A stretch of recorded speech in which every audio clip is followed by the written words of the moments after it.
So we were talking about enhancing our simulation by adding some additional breakup.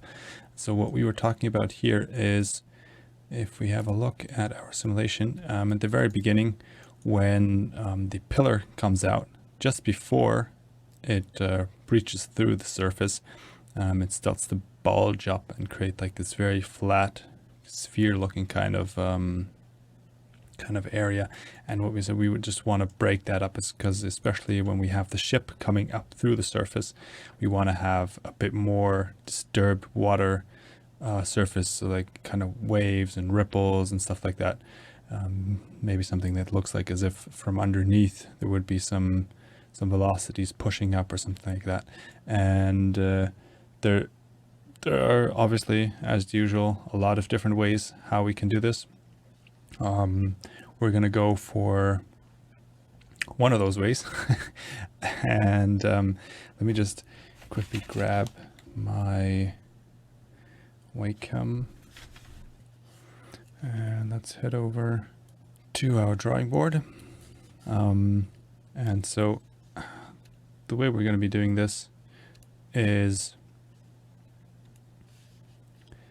so basically what we want is, we have our, oops, that was a bit crooked, our surface, water surface, and then we have the pillar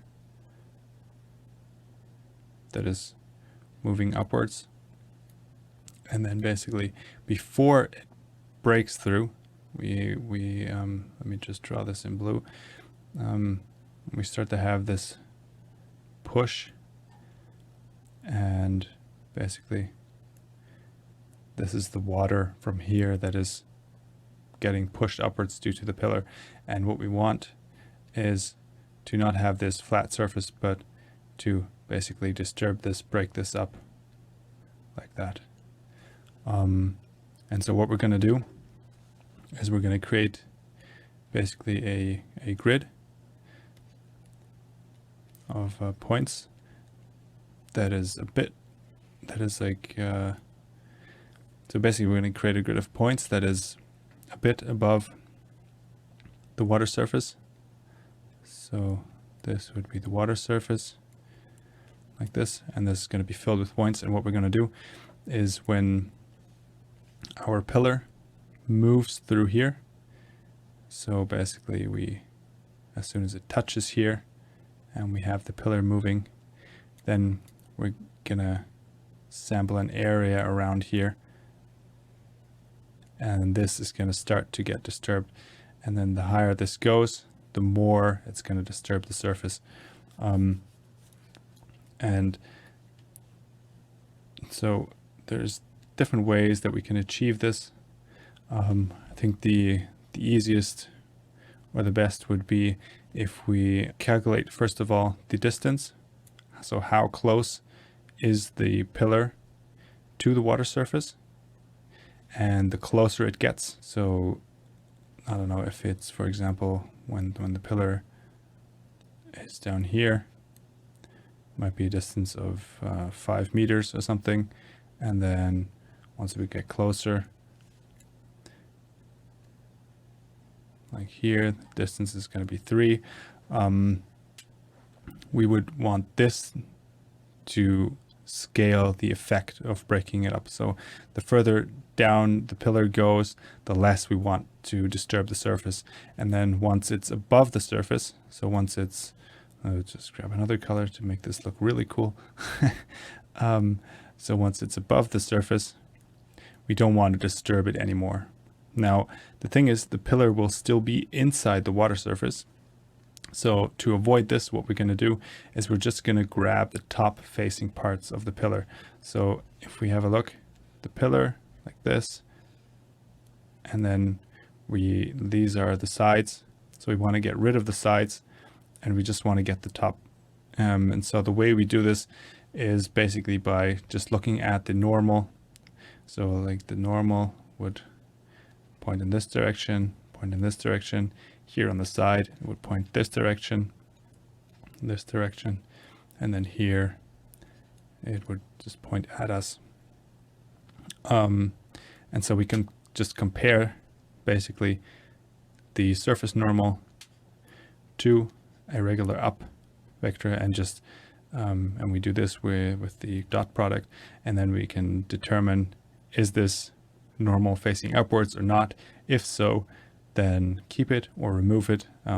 I'll show you how we do this. Might make more sense once we do this in Houdini, but just for the theory part, what we want to do. And then so basically we have not the entire pillar, but just the top facing parts of the pillar. And then once this is above the surface, so we can then, it's just going to be this top part like that.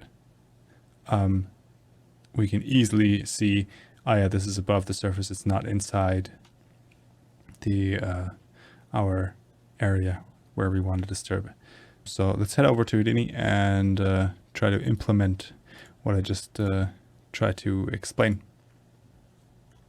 So first of all, what we want to do is create some points on the pillar geometry, and we don't want to be scattering on each frame. We just want to scatter once and then have it get deformed with the pillar. There are also different ways we can do this. I'm going to show both. One is just doing a regular point deform. This works quite well if you have animated geometry that is deforming. But if we just have transforms as we have with the pillar or with the ship, then we could just extract the transforms and apply those to the scattered points. For the pillar, I'm going to stick with the point deform, and then for the ship, I think I'm going to go for the transform, because it's a lot more pieces that we would have to do this, and then I think it's a bit more efficient that way. But I'll show both ways, just so you know. So first of all, let's grab our pillar, and I think let's just go, where is it? Out collider, pillar geo. Yeah, and one thing that you can do, so you have an object merge, for example, and you want to quickly get the path, you can just select the node and then copy it. So just hit Control C, and then if you go into the path and then Control V, it's just going to point to that node. Obviously it's not going to be relative, but we can always update this. So let's just change this to a relative path, and then we should have our pillar.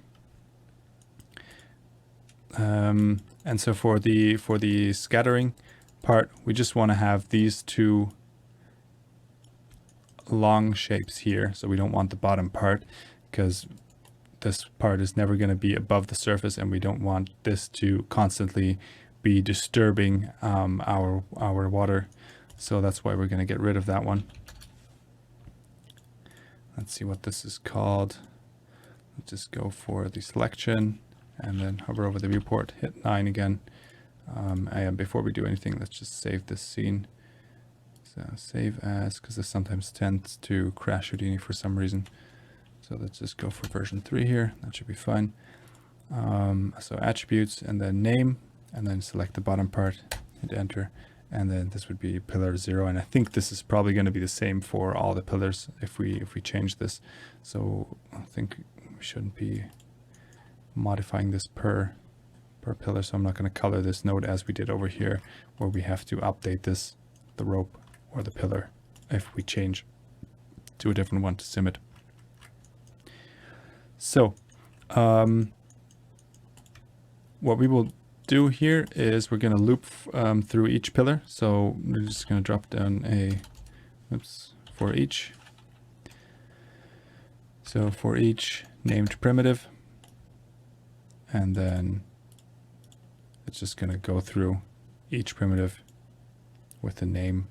We can specify here. So piece attribute is going to be name, and then just going to run through each primitive with the same name attribute. So all that have pillar 2 and all that have the pillar 1.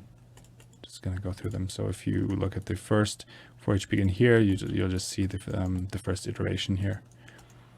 And then, so basically, let's just say this is our in for each, and then down here we'll have the point deform. So basically we will be deforming. So here what we have, our deformed point lattice, and then outside rest point. So this is going to be a time shifted version of this. So let's just quickly create this time shift, grab our pillar here, and then let's set this to our start frame, which is basically going to be this here. So go to our settings null, select our time shift, paste relative reference, and then this should just grab the first frame. Yeah, where it sits at the bottom, very straight. That's where we're going to be scattering our points. And so this is going to be a rest frame. Obviously we can't just go and drag it in here like that, because this has both pillars in there, so this will not work. So we have to remove the one that it's not using, or basically select the one that it is using inside here. So what we will do here is drop down a blast, and then in the blast set this to primitives, because we're going to be deleting based on the name. And then here we can say at name is equals to, and then we want to see which primitive is it currently in the loop. So we want to grab the name attribute here. So this is a primitive attribute, so we can specify this here and just add the double backticks here to evaluate this. And then we say prims, and then here once we open the parentheses, you can already see the help. So basically first point to our in for each here, because that's where we're going to be grabbing our name attribute from. So we put our quote here, dot slash, and then in, and then we already have it here for each. And then let's grab the first primitive, because we don't have to go through all of them since they all have the same name. So primitive 0, and then grab the attribute name. And I think if we middle mouse on this, yeah, pillar 2, this is the one that is currently in. Yeah, so that should be fine. And now, of course, we need our geometry. So what we could do, we could just feed this into our mesh to deform, and then we should basically get back. Oh yeah, this is interesting. Yeah, obviously we missed something here. We basically removed that pillar 2, but what we want to do is we want to keep it, and now we should be fine, because now we were removing the wrong one and then point deforming with the other one, which didn't make much sense. And so now we should be back at the same, which is a bit slower, but it's still going to be faster than just scattering on each frame, and especially if you have multiple parts that are moving around. And the reason why we're going through this for each is because if we would do a regular point deform outside, so just hook this up here, and then hook this up to the time shift, we would start to get this stretching here, because as soon as this moves apart, it doesn't know where to put the points, because in the beginning, in the rest frame, it's all together, and that's why we have to separate these two pieces. So as long as it moves in one piece, it doesn't matter, or it has the same motion, it doesn't matter. But as soon as stuff starts to move apart, it's not really going to work, and you're going to get some stretching and stuff. That's why we're running through each piece and then isolating that, because there's no real deformation inside that one piece. So that's the reason there. So now let's just scatter some points here. Let's change this to not forced total count, but based on the density, because if the geometry would change, we still want the same density of points. So if we set this to, I don't know, like let's say 10,000. And then this geometry would change, it would get bigger or whatever, then we still would have the 10,000 points, but the overall result is going to be different. So we want to change this to the density. So basically, no matter how big the geometry is or how small or whatever, the density of points is always going to be the same. And let's just turn off the relaxed iterations, since this is just going to slow down the scatter. We don't really need that. And also gives a bit more natural feel to the points overall.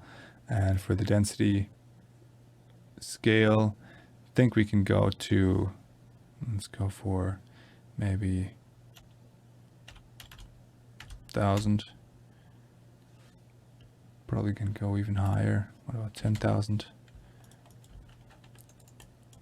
Yeah. Because imagine we're just going to be grabbing the top part. So, let's see, how many points do we have? 207. Probably can go a bit higher. Maybe let's go for 4. A bit more, maybe 50,000. Yeah, I think that's okay. If we check, oh yeah, we already hit the emergency limit, so let's just add another 0 here, so we can go over the 1,000,000 points. Yeah, so a bit over 1,000,000. Should be fine, because we're going to be pruning out a lot of this anyway. And so what we want to do now is just basically copy this blast. This is going to be the same.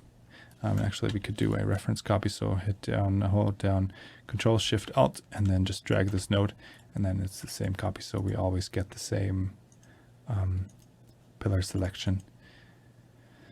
And then we feed this into our point deform. Let's have a look at this, if this works.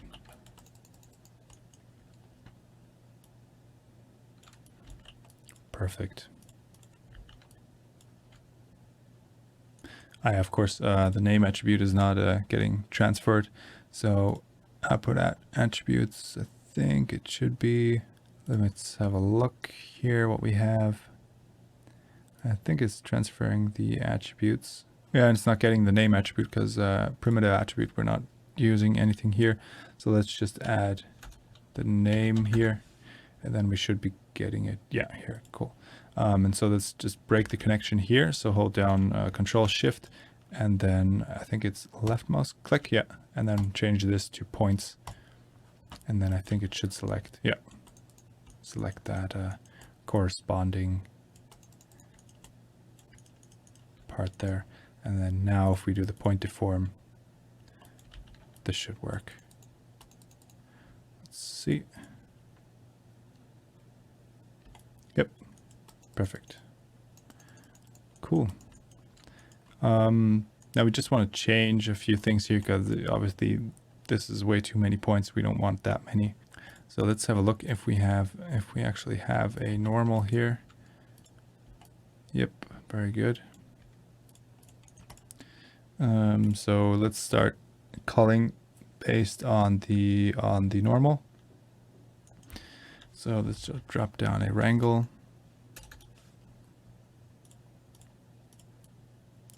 Hook that into there. Let's just remove this blast somewhere it's not in our way. And so cull facing direction. And so first let's specify our up vector. So let's just type vector up direction is equals to 0, 1, 0. And then instead of say, let's type set. So we actually set that vector. And then define another attribute. Our facing direction is equals to the dot product of our normal, oops, and our up direction. And basically what this is going to return is, if we go back to our, where is it, our drawing board, probably best to grab the pen here just a sec. So if we have a normal that is pointing this direction, so this would be, for example, our up vector, and then we have another normal that is, and then this would be our up direction, like that, and then this is our facing direction, for example. So let's grab a white color again. Then it could also point downwards, and if it's pointing downwards, the result is going to be -1, and if it's perfectly aligned, so if it's the same, it's going to be 1, and if it's perpendicular, then it's going to be 0. And that way we can basically find out, is it pointing in this kind of the same direction as the upwards vector, or is it pointing downwards, like away from that vector? Then we're going to get negative values. Now, since we're going to be using this later on in the setup, where we also want the downwards vector, we're just going to put this to absolute value. So basically inverting our negative to positive. So it's going to go, so if you look back, it's going to be, this is going to become positive. So basically it's going to go from 1 down to 0 and then back to 1. And then so what we will have is basically everything that is facing up or facing down is going to be 1. And then everything that is on the side is going to be 0. And that way we can basically grab our up and down facing faces or points and then do some modification with those. Later we're going to isolate just the top facing parts for our specific need that we were discussing here. But for now, for this part here, let's just grab our up facing and down facing ones. So let's just close the parentheses here. That's what we're doing with the absolute, so we don't get any negative values. And then let's just pipe this to a color. So V at CD, which is the color attribute, and then just plug this into a ramp. And this would be our fall off. And then the attribute we want to feed into, which is between 0 and 1 now, so due to the absolute, is our facing direction. Now I guess you've probably done some Vex before, but just to clarify this again, attributes that live on the point, you always call with the @ symbol. So either if it's a vector or if it's a float, this would be F, I for integer, S for string, and everything that you're not needing afterwards, you can just use local variables and just say, specify them, the type here, and then afterwards, if you want to call them, you don't need, or you can't use the @ you have to just use the name of the attribute that you specified. So here we're just calling facing direction. And if you would want to modify this later, you wouldn't type float facing direction. You would just directly say facing direction times equals 10, for example. Just as a quick side note here. And so now, let's see if our points, everything is black due to the ramp that is not initialized. And if we change this, now you can see basically everything that's facing down is white, everything that's facing up is white, and everything that goes to the side is black. And now let's just add a nice ramp here just to emphasize this a bit. So in the black part, let's just darken these. So as you can see here, these areas, just pull them down a bit. And then on the top part, we just want to emphasize them as well a bit. Like that. That should be good. Cool. Next thing that we want to do is get rid of our points that are basically going towards a darker color. So everything that is black should be completely removed, and gray color values should get thinned out. Also multiple ways of doing this. One way that I like, as you've probably noticed, I do like wrangling, since you can just easily, quickly slap something together. So let's just drop down a wrangle. And what we want to do here, let's just call this delete color based. So we're going to be deleting points based on the color. First of all, we want to not delete all the points that are gray. So like a cutoff where we would say everything that is, I don't know, 0.2 gets deleted and everything that is bigger stays the same. We want to thin it out. So basically what we want to do is just use a random attribute to decide, will this point get deleted or not if it is within a certain color range. So first let's specify that random value, and the way we can do this is just by defining a float, and then we'll call this random value is equals to random, and then we'll base the random off of the point number. It's a very common thing to do. And then just add a seed, CHI, seed. And now we have a random value. So this is going to return a value between 0 and 1 based off of the point number, and also our seed that we add to it.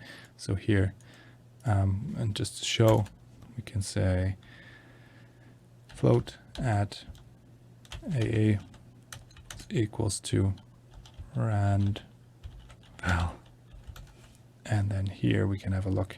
So basically between 0 and 1,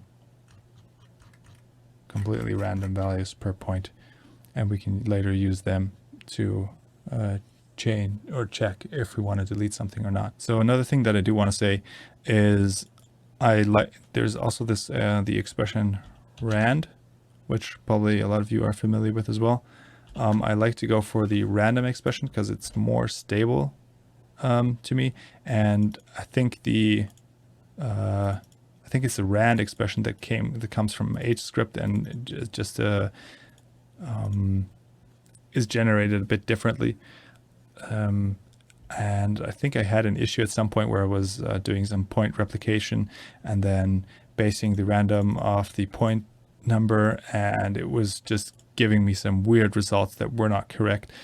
And also the thing that I could find out is if you add a non-integer seed, so since I don't know why, but if you would add like a float, then also in that same case that I had before where the rand was giving me issues, the float would give me also an issue and basically have points the same random value even if the point number was different, which didn't really make much sense.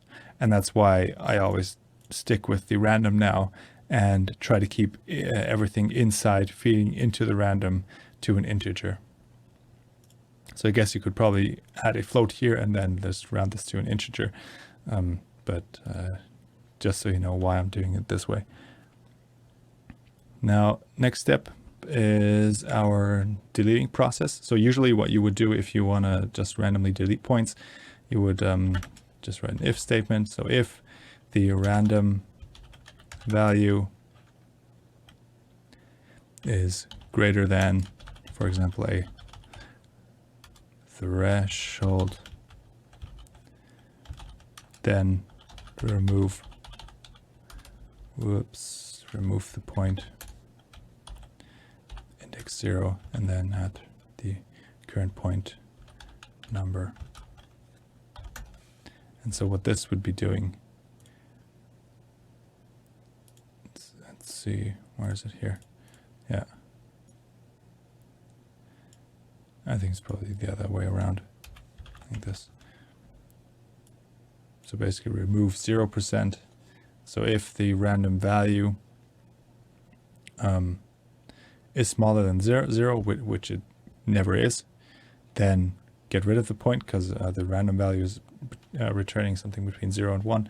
And the higher this gets, the more points it deletes, because at some point when we're at 1, all the random values are below 1, and that's why it deletes all the points. So this is like a percentage deleting.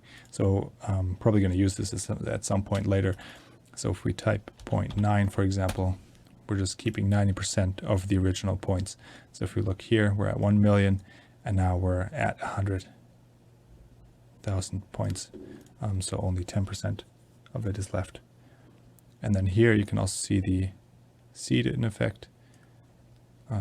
Yeah, and so what we want to do, instead of just using a threshold, we want to use the color. So the higher the color, the more it would get deleted. We're just going to turn this around, so the other way. So basically like this. And then if the color is 0, it's going to remove all the points. And then the higher the color gets, the more it's going to keep the points. And so we're just going to replace this threshold. I mean, first of all, let's save this as a preset, and then say random delete, so we can reuse this later.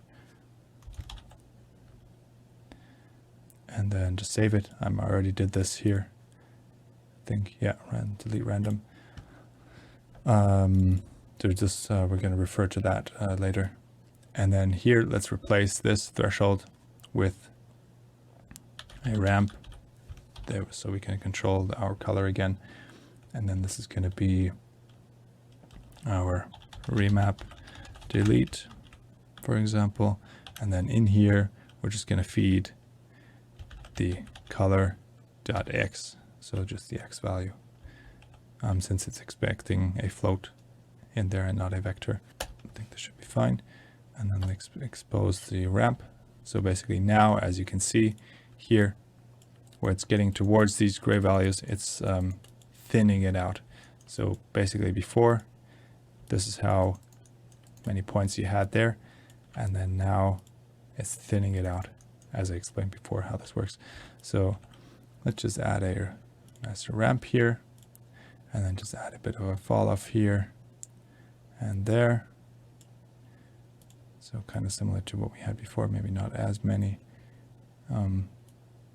as we have there. Just keep a bit of them on the side, but this should be good. Cool. So let's just rename our node here so everything stays clean. Delete color based. So now you can just go and save this as a preset, because we're going to be using this later on again. Yeah, so after this, what we can do, just add an ID attribute. So if we want to refer to a specific point over time, we can do that. So I at ID is equals to the current point number, and this is not going to change because this is happening on a static frame and there's no animation. So time dependency, nope. All right, so add ID. And this is what we would be using for our step that we're going to be doing later. And once we get to the whitewater sim, we're also going to be emitting from basically these top and bottom parts, just so we have a bit more additional stuff happening on the pillar. But we're going to set that up in the whitewater section. For now, what we want to do is, as we discussed previously, we just want to grab the parts that are facing upwards. So let's just grab our node that we set up already and then paste it over here. Whoops.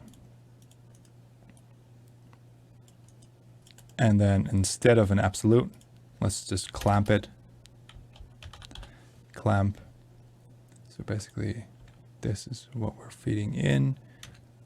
And then we want to clamp it from 0 to 1.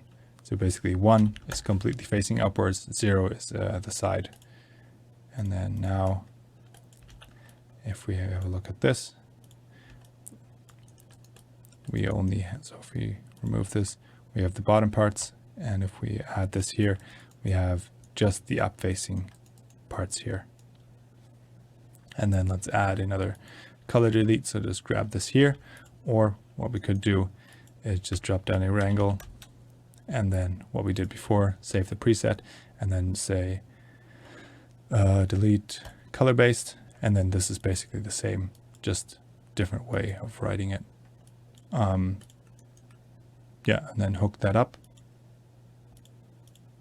So we get rid of the points that are facing downwards. So if we look here, there we go. This is also something that I do like to do, like create these small little snippets and then save them as preset. And then while you're working, especially if you're like stuff that you're doing over and over again, like setting a P scale, or like not just one-liners, but like stuff like this here, deleting based on color, stuff like that. So if you really quickly want to delete something based on color, or things that you do a lot of times, then just drop down a wrangle, add your preset, and then you can just continue from there. And this really speeds up your workflow by a lot. And so the next thing that we want to do is we want to get these points to always sit on the surface. So let's just remove this here, drop down a grid, and then let's grab the size, paste relative reference here onto the grid so we get the same size of our flat tank, and then also the position of it, and then paste that here, paste relative reference. Perfect. And then we can use this grid here. Oops, something went wrong there. 5 and 20. Ah, yeah, of course. We want to grab the end part here. So basically paste relative reference there. So this should be size X and then size C. And now we should be good to go. And so what we want to do is ray these onto the surface so they always sit there, and then calculate the distance between the points that are sitting on the surface and then these points here that are moving. And what we will get is the distance to the surface. And then this is what we were discussing before, where we said we want to get the distance of that to calculate basically how far away we are and if we want to start disturbing it or not. So let's ray this onto our plane. And what we want to use is a specific direction vector. Oops. Oh, and this is also something that I constantly do, is if you're moving nodes and you would accidentally like this, you would, if you let go, you would be dropping it onto a new connection that you don't want to make. You can hold down the how do you say, key 8, like number 8 on your keyboard, and then it just disables that dropping onto nodes, which is super handy. Like if you got a really cluttered up network and you don't want to drop them in there, just hold down the A key and then you can move it wherever you want. So here, let's just set our direction. So v at direction is equals to set 0, 1, whoops, 0, come on, 1, 0. And then let's use this in our array. So instead of using a normal, we're going to use an attribute, and then the attribute is going to be called direction. I think that's what we call it. Yeah. So set dir, and then now it should be raying onto the surface if it's not above. So basically if it's underneath, like if we look here, this is underneath, then it's going to ray it onto the surface. And then as soon as it starts moving above at some point, probably not for this part here, but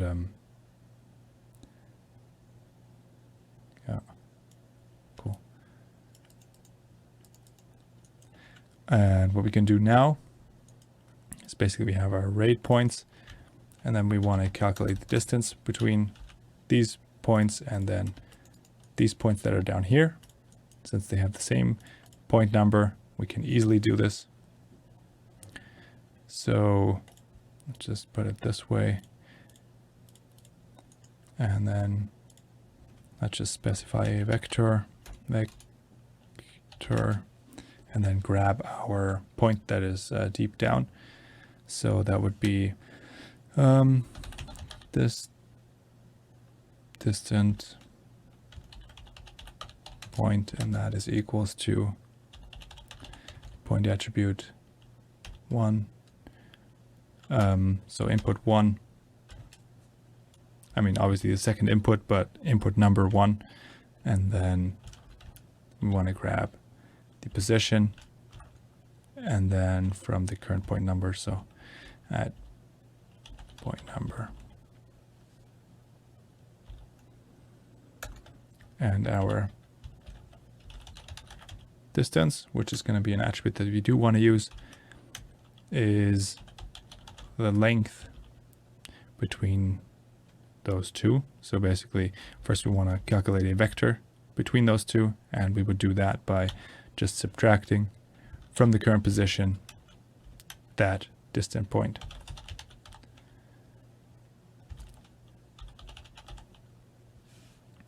And so now we would get a vector, and we just want to know the length of that. So basically the distance. So just length of those two. And then now we should have the distance here.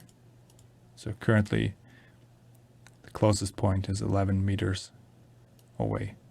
And then the closer we get, 10, 8, 6, 5, 3, 2, and then 1 at some point. 0. There we go. And then we can see this here. Like it's starting to get closer. And then at some point it breaks through the surface.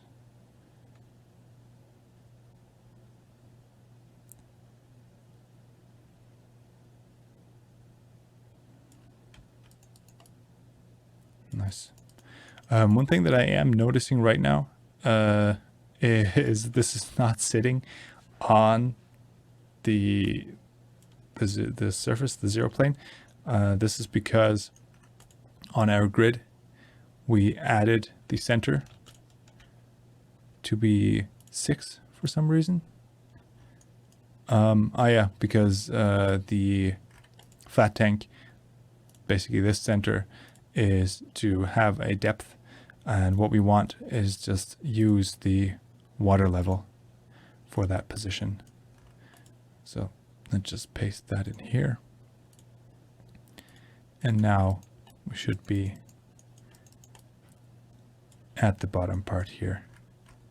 So if we look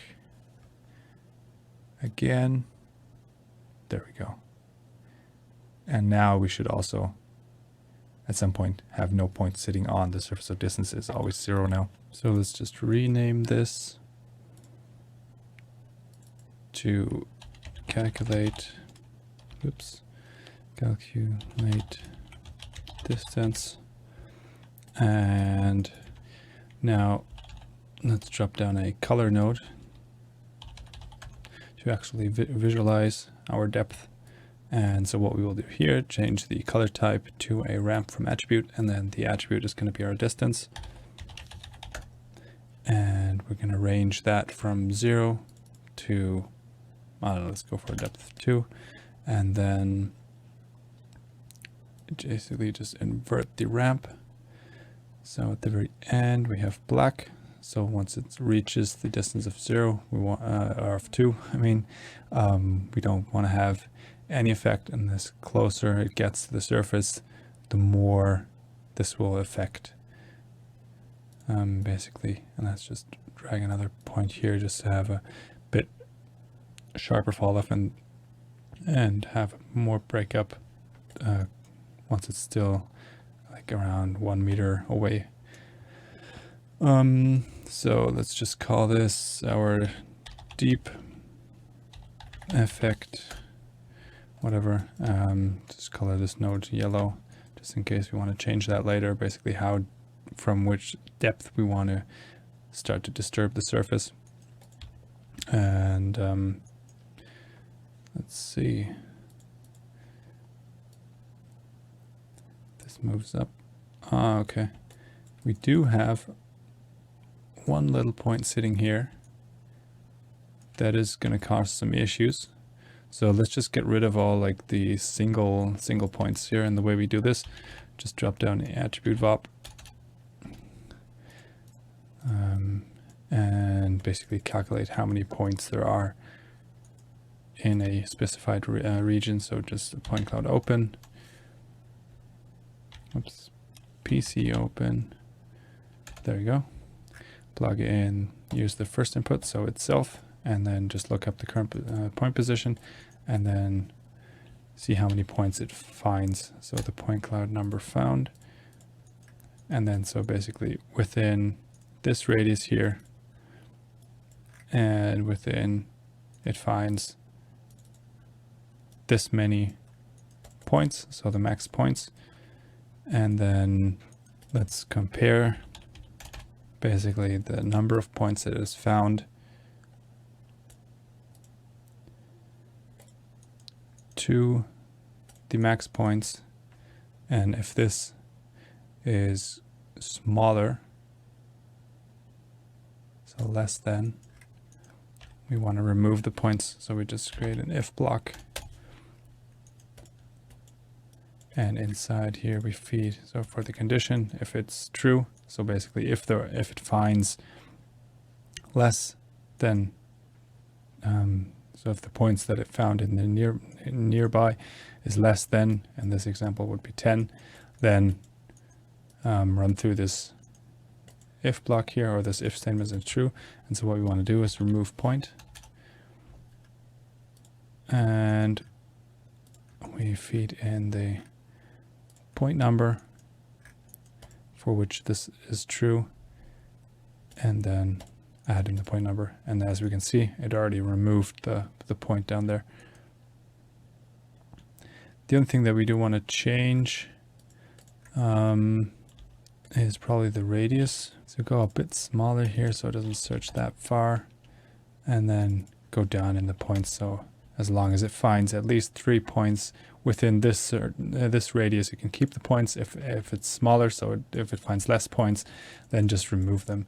And as we can see now, we had before some points sitting down here, and it just removes those. Also, it removes like these single points that are just sitting here by themselves and gets rid of those. Cool. So let's call this remove singles. So what we want to add now is basically a grid where we would run this this pillar through, so basically disturbing it underneath. And what we could do here is just do a extrude volume on the original plane. So extrude volume, let's set this to -2. Let's see. Wow, that seems good enough. And let's just move it up a bit so it also lives a bit above the surface. In this case, I think probably like 0.2 or something. Yeah, that should be okay. Just so it's a bit above the water surface. Because when the pillar starts to push the water, it is going to start to bulge, and so we just want to capture that area and then also disturb it there. And then just scatter some points here. So points, from volume. This just scatters points inside a geometry. 0.1 should be fine. Let's just add a jitter scale of 1 so they're not uniformly lined up in a grid manner. And then color this, make it black, because we're going to transfer the color from our pillar here. Attribute transfer from this one here. And then basically now, the radius is a bit too big. So let's adjust this. Now let's go to 0.01 and then go for a softer fall off. So maybe 2. And then let's see, once this is coming through the surface, there we go.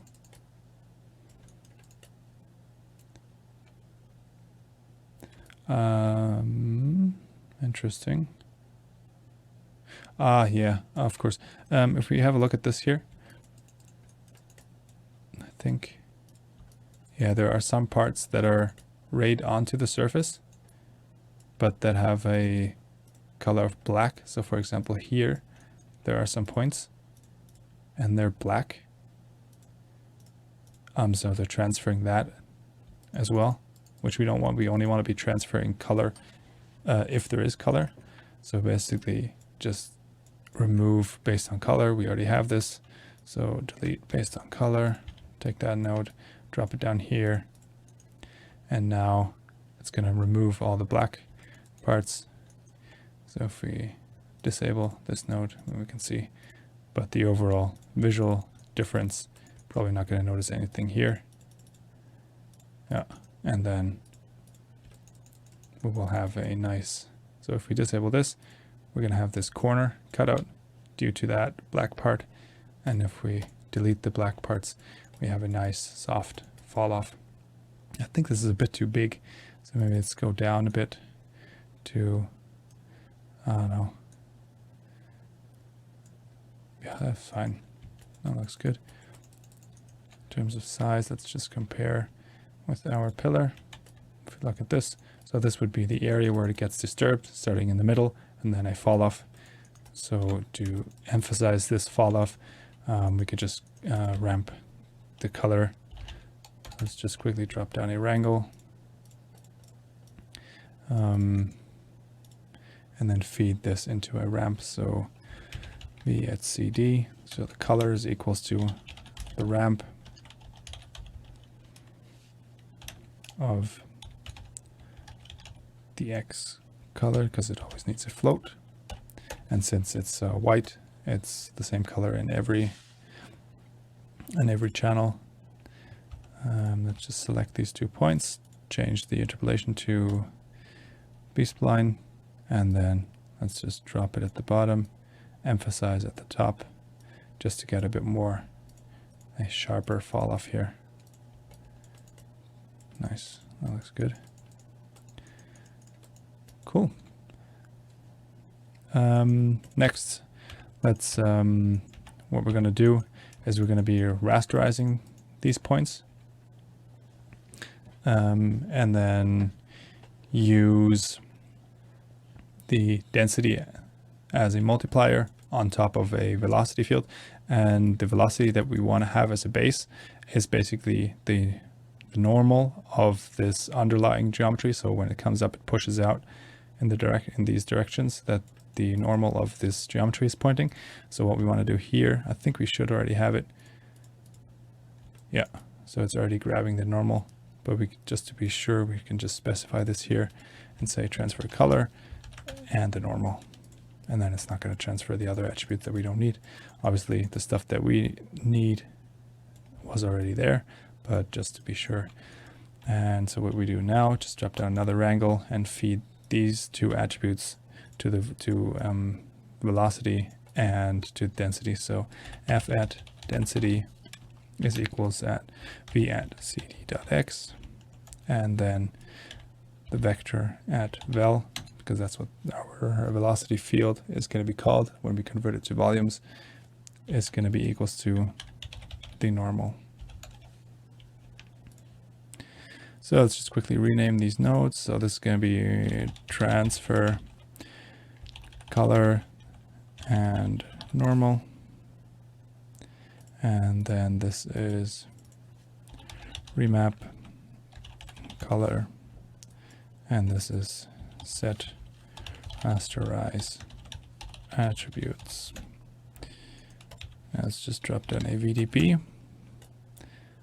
node and then specify the attributes that we want to rasterize. So we have density and also our velocity field, which is a vector float, and the type is a displacement or velocity acceleration, whatever. And then let's drop down a volume rasterize node, volume rasterize particles. There we go. Hook up our required base volume, so the VDB that we just created, and then let's feed in our points there. Now obviously this is probably going to be way too big, so let's just hook up the voxel size to our particle scale, paste relative reference, and this already looks much better. And just to be sure to have everything covered, let's just take the particle scale, multiply this by 1.2, and let's just lower this to, I don't know, 0.08, 5, yeah, whatever. I mean, that should be fine for our purposes. And now just to check that let's just move this all up since we're getting in the way of our actual sim here. Just check and be sure that our velocity field is coming out correctly. Let's just drop down a volume slice. So just basically creating a plane inside the volume, and we're just going to use the points that we get out of there. So if we have a look at this, these points, and then just volume trail them. So volume trail, points to trail, and then velocity volume coming from here, and the velocity volume is vel. So let's see. So this is basically what we're getting as a starting point, and we're going to feed this into the flip. So basically these velocities pushing upwards. Now, as you can see, they're always the same strength, so we're going to be multiplying this down. But first, what we want to do is add a volume velocity node and just disturb this a bit. So go down to the volume velocity, and let's just add this here, and then under curl noise, say add curl noise, and now we can see we're disturbing basically the straight velocity. And so what we want to do, first of all, this is static, so it's never going to change, I think, if I'm not mistaken. So let's just the frame offset $t, so this does change over time. And then what else can we do? Just add a bit more of turbulence. So 4, so that basically that just adds more detail. So if we go to 1, you can see there's not much detail in it. And then the higher we go, the more higher frequencies we get it in there. I think 4 should be fine since we're going to go down in our scale anyway. So let's just go down in our scale. Down, down, down, down. I don't know, 0.1 maybe. Yeah, that's good. Up a bit the grain. Bit more irregular. Yeah. Yeah, that should be fine. Let's just test this as is. And now let's drop down a volume wrangle and multiply the velocity based on the density.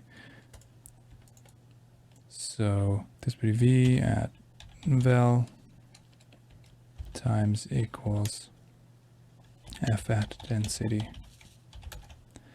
Let's see if this works. So the further down we get, the less strong. Okay, so it's just popping on. Let's see why this is happening. So let's have a look here. And maybe just turn off the visibility of our velocity field. Invisible. Let's have a look. Yeah, so there we go. We see it's changing. Not sure if we have to specify this. And then, yeah, so now we're getting our, okay, so what we had to do is under the volume velocity, specify which field we want to add this curl noise stuff to it. I mean, it was, I think, I'm not sure if it probably was adding it to the density field as well, which, I don't know, doesn't make much sense. But basically, so if we remove this, it just looks straight. And then if we specify the field we want to add the curl noise to, this looks fine now. So we get the fall off that we wanted. And I think the further down we get, the smaller this gets and the less we have. So yeah, this seems fine. Let's go ahead and test this out by taking what we got out of here. Let's just plug this here, make a bit of room, and drop down a null. And then, so this is going to be our out water velocity. And let's drop it on the same line as our other sim nodes here. Color it, our nice color here. And then let's just grab this, go to the very first frame, save our scene file just in case, jump inside the sim, and then we're going to add this to our simulation. So what we want to do is basically there's two ways that we could do it. So first of all, we could just do a volume source, and then in here point to our null outside, and then just add basically vector source volume vel target field vel, and then just add. But I find this is slower than actually modifying the points, and gives I think it's almost the exact same result. So if we do a pop advect by volume and then point to our null, so that was out water velocity, and then we just add this into our particle velocity, and I think we shouldn't change anything else. What we're going to do is just crank this up really high just so we see if it is actually working. Save our scene, maybe go a bit lower in resolution so we can play this in real time, or not real time but quicker. So let's multiply this by 3. And then let's start playing this here. All right, and already what we can see here is it is working, because we were not getting this before. And as we can see here now, it's not even close to the surface, and it's already starting to disturb our water here. Yeah, I'm pushing it apart. I mean, if that's the effect you're going for, sure, why not? But I think we're aiming for something else. So let's just lower this. Let's just go for 10. Always go in big steps. And then to quickly find the value that you want. So let's have a look at how this turns out. Coming closer. Oh yeah, there we go. Getting some nice disturbing there, I think. Yeah. Cool. I think we already found our value. So here you see once it starts to get close, and I think already the surface is starting to push up a tiny bit. So just a couple of frames where we do get this initial push. I think probably have to have a look at how this looks in a high res sim, but yeah, this is our additional force. Nice. So I think we already set up everything that we need. Our cacher is already set up as well. And so I hope this wasn't too confusing, but I think it does help a lot. I mean, there's a lot of stuff that we covered in quite some detail, going over through the creation stuff here, deleting based on colors, so like standard stuff that I use from day to day. But I think once we have done this once and you understand the concept behind it, you can really utilize this. And also once we do this later, we'll just grab that node, and then because we already covered it here, so that's why this section is a bit longer. But I think it also helps really add that extra bit of detail. And now in terms of flip, I think we're done. And in the next section, we're going to start doing the meshing. So after the simulation, of course, we have to see if once we send this as a high res, that it all works out. In terms of settings, there's not much that we really have to change. Basically, the standard stuff works quite well. In the previous section, we went through the droplet stuff, so why this would be important. And then, I mean, the rest is not really much to say for this type of effect. Obviously, if you're going for something different, like maybe some viscous stuff, lava, whatever, then of course this is going to be something completely different, and that's why we're not going through every single setting, just the ones that are relevant to these types of scenarios. So let's go ahead, go to our first frame. Oh yeah, one thing that we do want to change, obviously, because the area here is a bit too small, because when we have our splash, it's probably going to go outside, and so we want to cover this area. Let's see how big we can get here without overdoing it.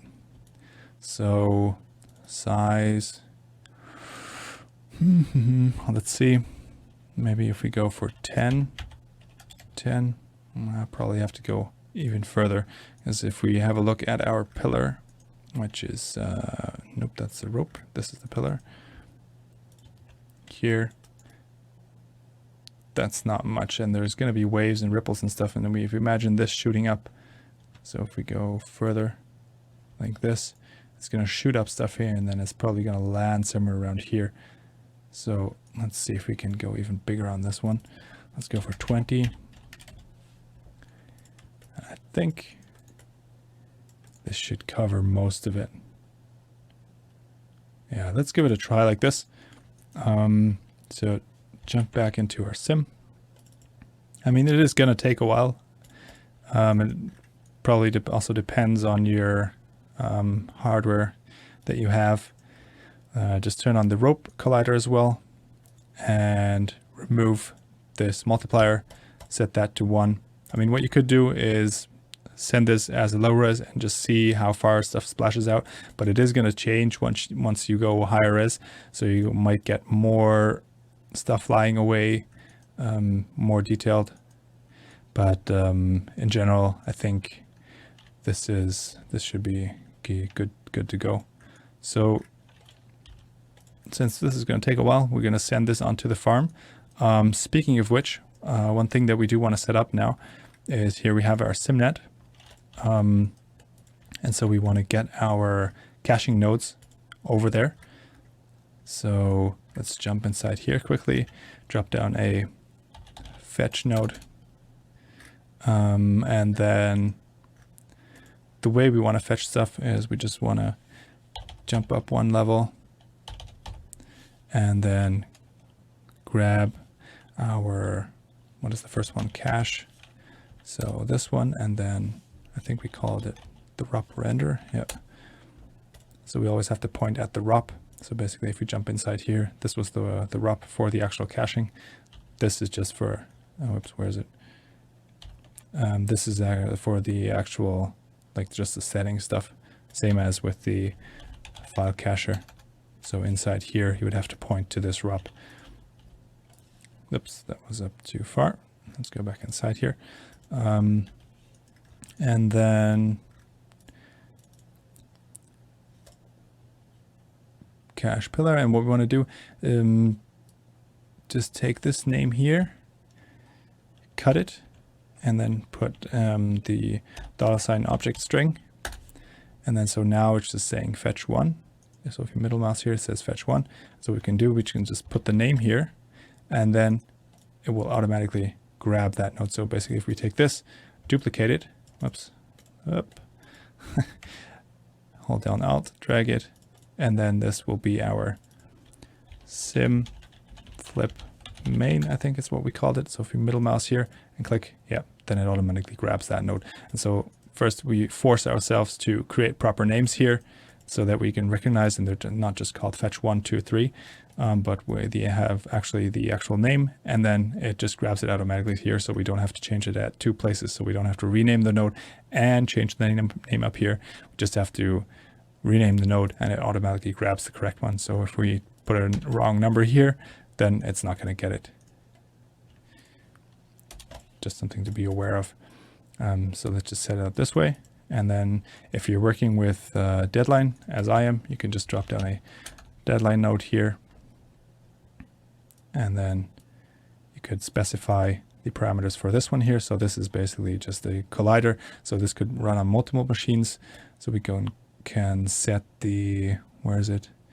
Frames per task to, I don't know, like probably 20 or something. So 20 frames per chunk. So it's going to chunk this up into 20 frame pieces and sim that on multiple machines if you have them. Or you can, for example, just cache the beginning and then stop it and then continue from there, stuff like that. And let's just copy this. And since this is a simulation here, we will frames per task, set this to 1,000 or something like that. That should be fine. So the first part we already did. Let's just disable it here. And then we can just go here, save our scene, and then I think we set up everything. Just check again, just to be sure. Oh yeah, one thing that we do have to connect, I mean, it's not important because it is the same, is just copy our start frame here and then paste relative reference here. And also for the cacher, start frame is going to be this exact same frame, and same for this one here, because later when we have pillars that jump up later and not at the very beginning, we don't want to be wasting time caching that, or also simulating if there's nothing happening. So it's just going to waste disk space and resources. So everything's set up. Let's sim this. So jump inside our simnet, select our deadline node, and then submit to deadline, or just click the render button, render it to disk, or just give all the options here. Save to disk, you'll have to have Houdini open, or save into disk in background, which would be the same. I'm just going to go send it to deadline. So select it, and here click on submit to deadline. Just wait for it. It's probably going to ask to save the scene, unless we just did that. Yep, so that's fine. Let's just have a quick look at deadline here.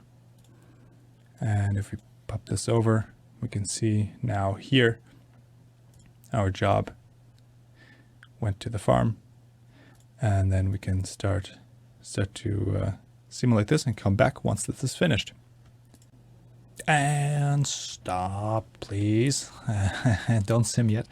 I just noticed something very important, that somehow this slipped, is basically in the DOP import field, we deleted all the attributes. And I mean, you could just get rid of this and just rely on the fluid compress, because this does this for you. So it keeps attributes that it thinks that are important. So either go that way, or here, as I did, add the name attribute. And this is important because if we remove this, we're not importing our well, we are importing our fields, but as soon as we run through the fluid compress, we're losing basically our fields, which is the surface field and the velocity field that we do need later on for the whitewater calculation. And so make sure to turn this on, because now it's gone, as you can see here. And if we put this back here, so if we keep the name, and the name refers to or is important for volumes, so it specifies what kind of volume it is. And as you can see here, we have our surface and then velocity. And now if we go to our fluid compress, we have our surface and velocity, which we need. And now you can see, if we go to our unpack points, this is something that I think I was trying to explain earlier, but now you can really see it. We have 5 million points, and then what we have when we import it is 50 million points. And so what this does is basically takes the surface field, and then within a threshold that we, I think, I'm not sure which one it is the limit bandwidth or the call bandwidth. I think it's call bandwidth. Basically, it says how far deep do we go into the surface field, and if it's that far inside, then just get rid of the points, because after in the meshing we're going to rely on the SDF that we have anyway, and then on top of that add the particles. So basically we only need everything that lifts off or that lives beyond this general surface fields, and that way we can also save a lot of disk space. Just remember that. And it already does this on the first frame, so basically just gets the very top surface, as instead of we can see here it goes further down or deeper into the volume. And so this is only what we need. And this, as you can imagine, instead of 50 million, we're now down to 5 million, which is a lot. Also remember, don't get confused if you're saying you're doing a simulation, I don't know, with 50 million particles, and then later you're like, oh my god, I mean, that's just 5 million. Remember, it's also culling that out. So don't completely rely just on your point count. Cool. So with that said, I think we can send this onto the farm again.